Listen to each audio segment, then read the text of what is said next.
क्या हो जब आप एक ऐसे वीरान और सुनसान बर्फीले पहाड़ों के बीच फंस जाएं, जहां ना खाने के लिए खाना हो और न पीने के लिए पानी हो, तो क्या आप इस जगह सरवाइव कर पाएंगे? आज की कहानी भी इसी पर आधारित है, जहां एक अनजान व्यक्ति इन पहाड़ों के बीच फंस जाता है और निकलने के लिए कई मुसीबतों का सामना करता है। तो चलिए अब शुरू से शुरू करते हैं। कहानी की शुरुआत में हमें एक हवाई जहाज का पायलट दिखाया जाता है, जो कि बर्फ में खुदाई कर रहा होता है, जैसे वह कोई तस्वीर बना रहा हो। उसकी वर्दी पर उसका नाम ओवरगार्ड लिखा होता है। जब वह खुदाई पूरी करता है, तब हमें दिखाया जाता है कि उसने बर्फ में बड़े अक्षरों में SOS लिखा है, जिसका मतलब है कि वह मदद मांग रहा है और मुश्किल में है। लगता है कि ओवरगार्ड का जहाज जबरदस्ती उतारना पड़ा और उस समय उसका इंजन और पंख टूट गए। वह कई दिनों से बर्फ में फंसा हुआ है और इस सख्त ठंडी जगह में जिंदा रहने की पूरी कोशिश कर रहा है। वह मदद के आने का इंतजार कर रहा है और इस बीच खुद को खाना देने के लिए उसने मछली पकड़ने का इंतजाम किया है। उसने एक जमी हुई झील में 3 छेद बनाए हैं और रस्सी व लकड़ी से बने एक जाल की मदद से मछलियां पकड़ता है। इससे वह रोज खाना खा पाता है और उसने कुछ मछलियां एक डिब्बे में भी जमा की हैं, ताकि आगे भी काम आए। फिर खाना खाने के बाद ओवरगार्ड अपना सामान इकट्ठा करता है और आसपास का इलाका देखने के लिए एक पहाड़ी पर चढ़ता है। उसे उम्मीद है कि शायद कोई विमान या हेलीकॉप्टर उसे दिखेगा। फिर कुछ दिनों में उसने अपने आसपास का नक्शा भी बना लिया है और एक खास मशीन से मदद के लिए सिग्नल भेजता है। ये मशीन एक हैंडल घुमाने से चलती है और जब ये सिग्नल भेजती है तो लाल रोशनी जलती है। अगर कोई उसकी मदद के सिग्नल का जवाब देता है तो ये मशीन हरी रोशनी दिखाएगी। जब से उसका जहाज गिरा है, ओवरगार्ड रोज कई घंटे इस मशीन को चलाकर मदद मांगता रहता है, लेकिन अभी तक कोई जवाब नहीं आया है। जैसे जैसे रात होती है, ठंड और भी ज्यादा बढ़ जाती है। इस कड़कड़ाती ठंड में वह किसी को अलविदा कहता है। इससे यह लगता है कि यहाँ रखे पत्थर किसी इंसान की कब्र है, शायद उसके साथी पायलट की, जिसकी उस हादसे में मौत हो गई हो। फिर श्रद्धांजलि देने के बाद ओवरगार्ड फिर से बर्फ में खुदाई करने लौटता है। वह जितने ज्यादा हो सके उतने पत्थरों को हटाता है, ताकि बर्फ पर लिखा SOS साफ और बड़ा दिख सके। उसका मकसद है कि अगर कोई विमान ऊपर से गुजरे तो वो संदेश आसानी से पढ़ सके और उसे बचा सके। इसके बाद वह यह देखने जाता है कि क्या कुछ मछलियां फंसी हैं या नहीं, लेकिन वह देखता है कि सभी हुक खाली हैं और तभी एक छेद के पास उसे एक बड़ा पंजा दिखाई देता है, जो लगता है किसी खतरनाक बर्फीले जानवर का हो, जिसे देख डर के मारे ओवरगार्ड तुरंत अपने पुराने विमान में भाग जाता है और तब तक दरवाजा बंद करके अंदर रहता है, जब तक वह यह नहीं मान लेता कि अब बाहर जाना सुरक्षित है। जब उसे लगता है कि खतरा टल गया है तो वह फिर से पहाड़ी पर चढ़ता है और उसे मशीन को चलाता है। साथ ही उम्मीद करता है कि इस बार हरी बत्ती जलेगी, लेकिन ऐसा नहीं होता। फिर से रेड बत्ती जलती है। इसलिए पायलट तय करता है कि वह आसपास जाकर थोड़ा और देखेगा। जैसा कि उसे डर था, उसे दूर से एक बड़ा ध्रुवीय भालू दिखता है, जो शायद खाना ढूंढ रहा है। उसके पास और कोई रास्ता नहीं होता, इसलिए वह वापस अपने पुराने जहाज के अंदर चला जाता है और अगली सुबह की शुरुआत से पहले सो जाता है। फिर अगले दिन वह रोज की तरह अपनी दिनचर्या में लग जाता है, लेकिन अब तक कोई भी उसे बचाने नहीं आया है। उसकी मछलियों का स्टॉक भी धीरे धीरे खत्म हो रहा है। अब उसके पास बस संकट का संकेत भेजते रहने का ही सहारा है। वह कई घंटों तक बीकन चलाता है, लेकिन कुछ नहीं होता। वह लगभग हार मान ही लेता है। तभी अचानक बीकन पर हरी बत्ती जलती है। इसका मतलब है कि किसी को उसका सिग्नल मिल गया है। तभी ओवरगार्ड तेजी से दौड़ता है, ये देखने के लिए कि मदद कहां से आ रही है। जब वह दूर आसमान की तरफ देखता है तो उसे एक हेलीकॉप्टर उड़ता हुआ नजर आता है। वह तेजी से विमान के पास जाता है और धुआं छोड़ने वाला फ्लेयर चलाता है, ताकि हेलीकॉप्टर उसे आसानी से देख सके। तभी सौभाग्य से हेलीकॉप्टर उसे देख लेता है और उतरने के लिए तैयार होता है, लेकिन उसी वक्त तेज तूफान आ जाता है, जिसे हेलीकॉप्टर को उड़ाना मुश्किल हो जाता है और पायलट को वापस मुड़ना पड़ता है। हालात और खराब हो जाते हैं जब हेलीकॉप्टर नियंत्रण खो देता है और उसे जबरदस्ती नीचे उतरना पड़ता है, जिससे वह बर्फ से टकरा जाता है। फिर हादसे के बाद ओवरगार्ड वहां पहुंचता है और हेलीकॉप्टर के अंदर घायल पायलट को देखता है, जो कि अब मर चुका है। लेकिन उसे एक और क्रू मेंबर मिलता है, जो अभी जिंदा है, लेकिन उसके पेट में गहरी चोट लगी होती है। जिसकी चोट देख ओवरगार्ड हेलीकॉप्टर से एक फर्स्ट एड किट निकालता है और स्टेपलर से उसके जख्म को बंद करता है। इससे खून बहना बंद हो जाता है, लेकिन बाहर तेज बर्फीला तूफान चल रहा है और अब वे जहाज तक वापस नहीं जा सकते। इसलिए उन्हें हेलीकॉप्टर के अंदर ही रुकना पड़ता है और इंतजार करना होता है कि तूफान खत्म हो जाए। फिर कई घंटे बीत जाते हैं और ओवरगार्ड घायल महिला की हालत देखता है और हेलीकॉप्टर के अंदर रखे सामान की भी जांच करता है, जहां उसे कुछ रस्सियां,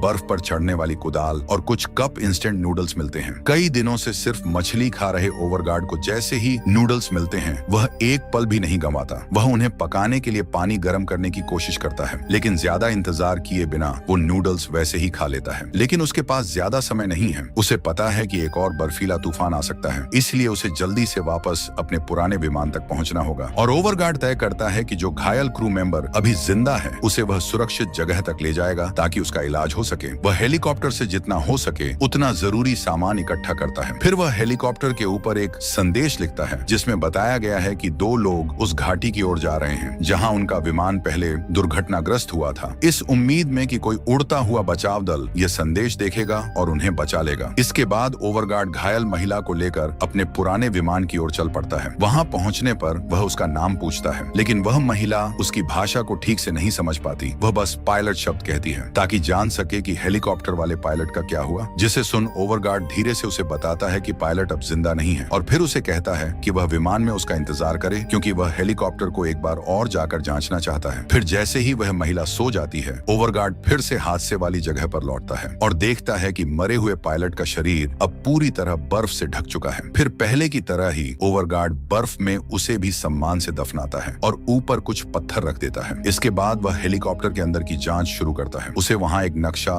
एक लाइटर, एक छोटा गैस सिलेंडर और स्टैंड मिलता है जिससे एक छोटा स्टोव बनाया जा सकता है। तभी उसी समय उसे एक तस्वीर मिलती है जो उसे भावुक कर देती है, जो कि उसे महिला के परिवार की होती है। फिर वह उस तस्वीर को अपनी जैकेट में रख लेता है। जब वह जांच पूरी करता है तो उसे सामान रखने वाले हिस्से में एक बर्फ पर खींचने वाली गाड़ी मिलती है। वह उसमें बाकी जरूरी सामान रख लेता है ताकि आसानी से विमान तक ले जा सके। फिर जब वह वापस अपने विमान में पहुंचता है तो उस तस्वीर को घायल महिला के पास रख देता है। तब पता चलता है कि वह एक पारिवारिक फोटो है जिसमें वही महिला और पायलट साथ हैं और उनके साथ एक छोटा बच्चा भी है। इसका मतलब होता है कि वे दोनों पति पत्नी थे। महिला अभी भी सो रही होती है, जिसे देख ओवरगार्ड धीरे से उसके जख्म को साफ करता है और दवा लगाता है ताकि वह जल्दी ठीक हो सके। इसके बाद वह स्टोव जलाता है ताकि अंदर गर्मी बनी रहे। फिर वह नक्शा निकाल कर देखता है जिसमें उनके आसपास का इलाका और भी साफ साफ दिखाया गया है। जब वह पेन से नक्शे पर निशान लगा रहा होता है तभी उसे महसूस होता है कि बाहर हवा तेज हो रही है। वह तुरंत बाहर जाता है यह देखने के लिए कि मछली पकड़ने की रस्सियों में कुछ फंसा है या नहीं। फिर जब वह रस्सी खींचता है तो उसे बहुत खुशी होती है। इस बार उसे एक बड़ी मछली मिलती है जो 2 लोगों के लिए काफी होती है। वह उस मछली और इंस्टेंट नूडल्स को मिलाकर एक सूप बनाता है। ये खाना भले ही बहुत स्वादिष्ट न हो, लेकिन इतना जरूर है कि यह दोनों को एक और दिन जिंदा रहने में मदद करेगा। जैसे ही सूप तैयार होता है, ओवरगार्ड महिला को धीरे से जगाता है और उसे खाना देता है ताकि वह थोड़ी ताकत पा सके। लेकिन अपने पति को खोने के कारण वह बहुत दुखी है और उसमें खाने की हिम्मत नहीं बची। तब ओवरगार्ड उसे प्यार से समझाता है और जोर देकर कहता है कि वह खाए। वह उसे भरोसा दिलाता है कि सब कुछ ठीक हो जाएगा। इसके बाद कुछ दिन बीत जाते हैं और ओवरगार्ड रोज की तरह बीकन से मदद की कॉल भेजता रहता है, लेकिन पहले की तरह अब भी कोई जवाब नहीं आता। अब वह सोचने लगता है कि इस महिला को कैसे बचाया जाए। उसकी तबीयत दिन ब दिन खराब होती जा रही है। वह रात भर लगातार खांसती रहती है। फिर अगली सुबह ओवरगार्ड उसकी हालत देखता है और तभी महिला उसका हाथ पकड़ लेती है। यह उसके द्वारा अब तक की गई मदद के लिए धन्यवाद का इशारा होता है। इस पल से ओवरगार्ड को और भी हिम्मत मिलती है कि उसे कुछ करना होगा। वह फिर से नक्शे को देखता है और वहां दिखता है कि पास के गांव तक पहुंचने में कई दिन लग सकते हैं, लेकिन एक शॉर्टकट रास्ता भी है जो पहाड़ों के बीच से होकर जाता है, जिससे वे जल्दी वहां पहुंच सकते हैं। अब ओवरगार्ड तय करता है कि वह इस ठंडी और मुश्किल जगह में अपनी किस्मत आजमाएगा। वह ज्यादा रस्सियां और मछली पकड़ने का सामान तैयार करता है ताकि सफर पर निकलने से पहले उनके पास खाने की कुछ तैयारी हो सके। लेकिन वह महिला अब भी सो रही होती है। ठंड से उसे बचाने के लिए ओवरगार्ड उसे एक स्लीपिंग बैग में लपेट देता है। इसके बाद वह अपने पुराने विमान पर एक आखिरी संदेश लिखता है। इस संदेश में वह बताता है कि वे दोनों एक गांव की तलाश में दक्षिण की ओर जा रहे हैं और उन्हें मदद की जरूरत है। फिर ओवरगार्ड स्लेज की रस्सी अपने कंधों पर बांधता है और बर्फ के बड़े खुले मैदान की ओर खींचना शुरू करता है। लेकिन जब वह नक्शे को ध्यान से देखता है तो उसे एहसास होता है कि सही दिशा उत्तर है, न कि दक्षिण। फिर वह वापस विमान के पास आता है और संदेश में दिशा को सुधारता है और फिर गहरी बर्फ में उत्तर की ओर चलना शुरू करता है। काफी देर पैदल चलने के बाद वह नक्शे को फिर से देखता है और महसूस करता है कि वह अभी भी मंजिल से काफी दूर है। फिर भी वह हार नहीं मानता। वह उस महिला को थोड़ा पानी पिलाता है ताकि उसकी हालत ठीक बनी रहे। फिर घंटों बीतते जाते हैं और दोनों धीरे धीरे अपनी यात्रा का दूसरा हिस्सा भी पार कर लेते हैं। लेकिन अब अंधेरा होने वाला है और रात तेजी से पास आ रही है। इसलिए ओवरगार्ड बर्फ में खुदाई करता है और एक छोटी सी गुफा जैसी जगह बनाता है जहां वे कुछ देर आराम कर सकें। फिर वह युवती को खाना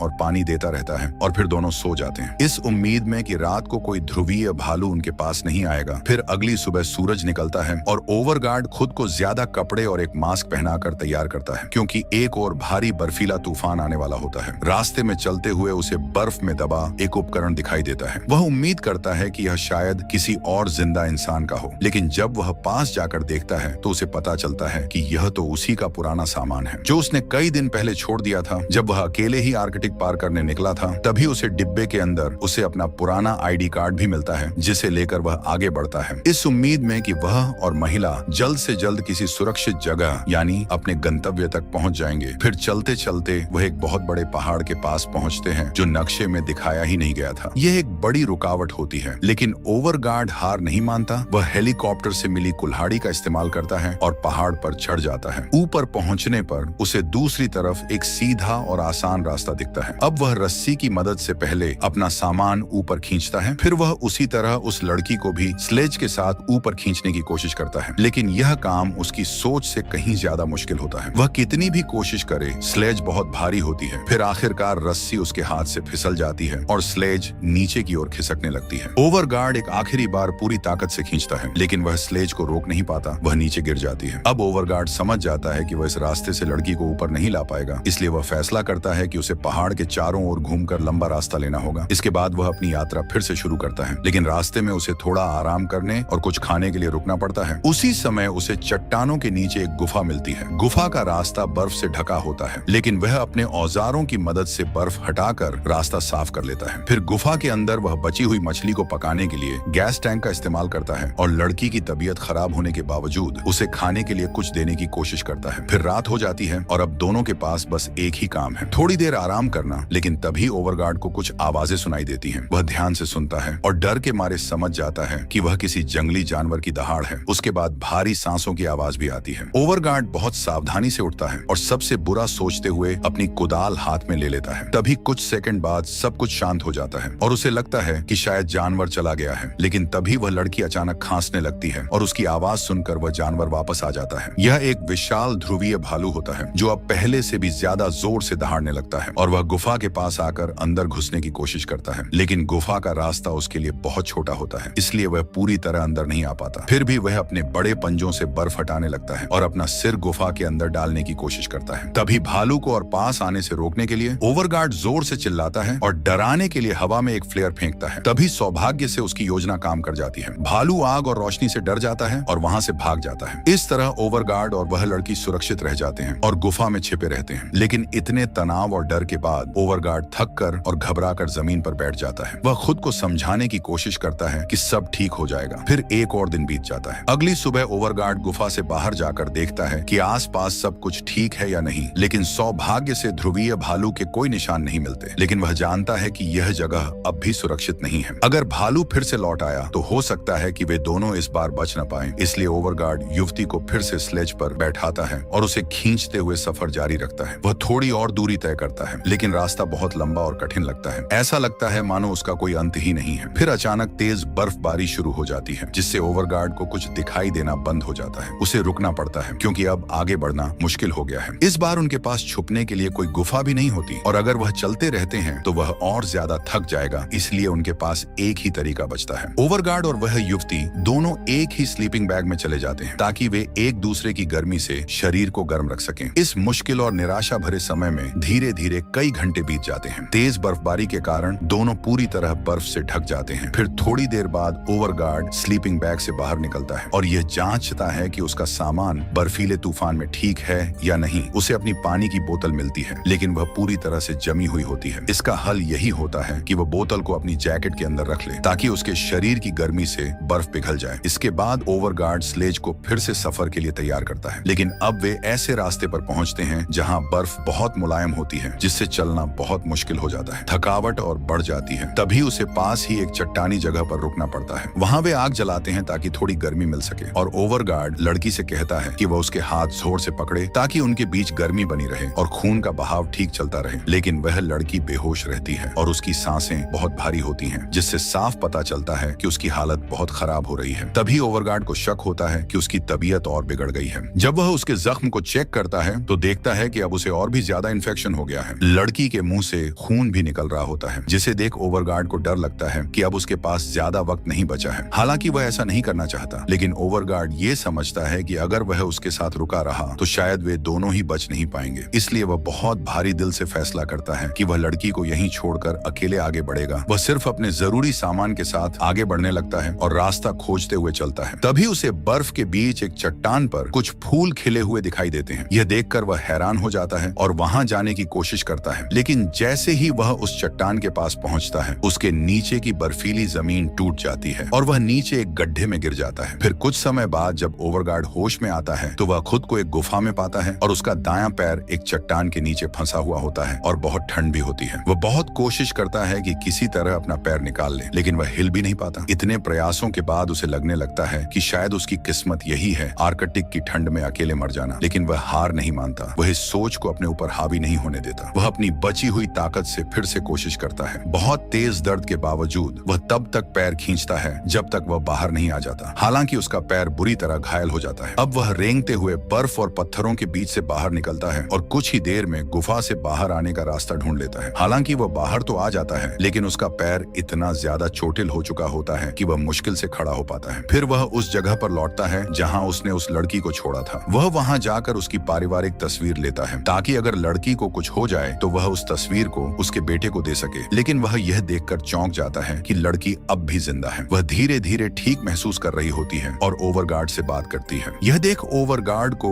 उसे अकेला छोड़ने का बहुत पछतावा होता है। वह भावुक होकर रो पड़ता है और माफी मांगता है। फिर आखिर में वह फिर से कहता है कि सब ठीक हो जाएगा और अपनी हालत खराब होने के बावजूद फिर से स्लेज खींचकर सफर शुरू करने के लिए तैयार हो जाता है। लेकिन जाने से पहले वह अपने घायल पैर को देखता है और समझता है कि चोट बहुत गंभीर है, जितना वह सोच रहा था उससे भी ज्यादा। तभी ओवरगार्ड एक उपाय करता है। वह अपने कपड़े से घाव को बांधता है और उस पर बर्फ रखता है ताकि खून बहना रुक सके। इसके बाद वह फिर से स्लेज खींचना शुरू करता है जिसमें लड़की बैठी होती है। अब उसे अपने दर्द और थकावट की परवाह किए बिना आगे बढ़ना पड़ता है। फिर एक जगह पहुंचकर वह लड़की को पानी की आखिरी कुछ बूंदें पिलाता है। फिर वह बोतल में बर्फ भरता है और अपनी बहुत तेज प्यास बुझाने के लिए थोड़ी बर्फ निगलता है। बाद में वह नक्शे को देखता है और समझता है कि अभी भी मंजिल बहुत दूर है। उसकी थकान अब उसके शरीर पर असर करने लगती है। जब वह रास्ते में एक ऊंची जगह पर पहुंचता है तो हालात और भी मुश्किल हो जाते हैं। वह एक लोहे की छड़ को लाठी की तरह इस्तेमाल करता है ताकि चढ़ाई कर सके। लेकिन जब वह छड़ साथ नहीं होती तो वह जमीन पर रेंगते हुए चोटी तक पहुंचने की कोशिश करता है ताकि आसपास कुछ दिखाई दे। और आखिरकार जब वह ऊपर पहुंचता है तो उसे दूर से एक हेलीकॉप्टर दिखाई देता है जो अभी अभी पास की जगह पर उतरा होता है। तभी बिना समय गंवाए ओवरगार्ड जितना जोर से हो सके चिल्लाता है ताकि हेलीकॉप्टर की टीम उसकी आवाज सुन ले। लेकिन उसकी आवाज बहुत कमजोर हो चुकी होती है और वह ठीक से बोल भी नहीं पाता। अब उसके पास सिर्फ एक ही रास्ता बचा है। वह अपनी जैकेट में लगी आखिरी रोशनी जलाता है और एक लकड़ी की छड़ी के सहारे उसे हवा में घुमाता है, इस उम्मीद में कि कोई उसे देख लेगा। लेकिन दुर्भाग्य से यह भी काम नहीं करता। हेलीकॉप्टर की टीम उसे देख नहीं पाती और वापस लौटने लगती है। जैसे ही हेलीकॉप्टर टेक ऑफ करता है, ओवरगार्ड को लगता है कि अब सारी उम्मीदें खत्म हो गई हैं। वह बहुत दुखी होकर लड़की को गोद में उठाता है और हेलीकॉप्टर की ओर देखकर मदद की गुहार लगाता है। वह बस यही चाहता है कि कोई उन्हें बचा ले। लेकिन हेलीकॉप्टर अब बहुत दूर जा चुका होता है और बचने की कोई उम्मीद नहीं रह जाती। इसके बावजूद ओवरगार्ड हार नहीं मानता। वह फिर से लड़की को स्लेज पर बिठाता है और वादा करता है कि वह उसे कभी अकेला नहीं छोड़ेगा। फिर दोनों बर्फ पर लेट जाते हैं। वह उसे और खुद को शांत करने की कोशिश करता है और कहता है सब ठीक हो जाएगा। इससे पहले कि वे थकावट के कारण सो जाएं, जब वे दोनों बेहोश होते हैं तभी अचानक तेज हवा चलने लगती है और उनके आसपास की बर्फ उड़ने लगती है। तभी वही हेलीकॉप्टर ठीक उनके सामने आकर उतरता है। इसका मतलब ये होता है कि आखिरकार उन्हें बचा लिया गया है। इतनी सारी मुश्किलों के बावजूद ओवरगार्ड ने हार नहीं मानी। उसने अपनी पूरी ताकत और हिम्मत लगाकर हर चुनौती का सामना किया, चाहे वह शरीर की थकान हो या मन का डर। इस फिल्म की सबसे बड़ी बात यह थी कि ओवरगार्ड ने सिर्फ अपनी जान बचाने के लिए नहीं, बल्कि एक और इंसान की रक्षा के लिए लड़ाई लड़ी और अंत में उसने बर्फ, तूफान और अकेलेपन जैसी मुश्किलों को हराकर जीत हासिल की। तो आपको ये फिल्म कैसी लगी? नीचे कमेंट में जरूर बताइए।